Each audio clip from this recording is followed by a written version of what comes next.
இருட்டில் உள்ளதடா உலகம், சாதி இருக்கிறது என்பாலும் இருக்கிறானே அப்படின்னு சொல்லி பாரதிதாசன் சொல்கிற ஒரு பாடல்.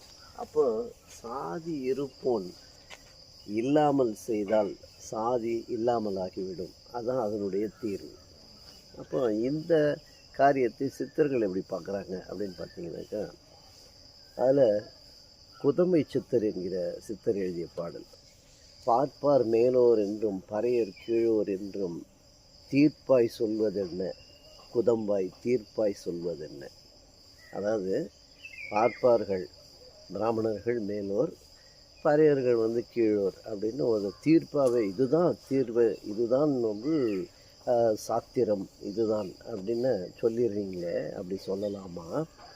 அதற்கு அடுத்து அவர் இன்னொரு பாடல் எப்படி சொல்கிறாருன்னா, பார்ப்பாரையும் கர்த்தர் பறையரை போலவே தீர்ப்பாய் படைத்தாரடி குதம்பாய் தீர்ப்பாய் படைத்தாரடி. எவ்வளோ அழகாக சொல்கிறார் பாருங்க. இது ரெண்டு பேரையுமே ஒரே மாதிரி தான் கடவுள் படைத்தார், அதுதான் தீர்வு, அதுதான் அவருடைய தீர்மானமாக இருந்தது என்று சொல்லப்படுகிறது.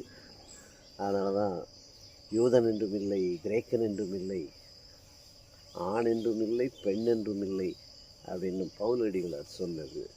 வேற்றுமை மனிதருக்குள்ளே இருக்கக்கூடாது என்பதுதான் சத்தியம், அதுதான் இயேசு கிறிஸ்து சொன்னது, அதை தான் சித்தர்களும் சொல்லுகிறார்கள். சித்தர் சொல்லிய இந்த பாடலில் கர்த்தர் என்று குறிப்பிடப்பட்டிருப்பது குறிப்பிடத்தக்கது. Thank you so much. God bless you all.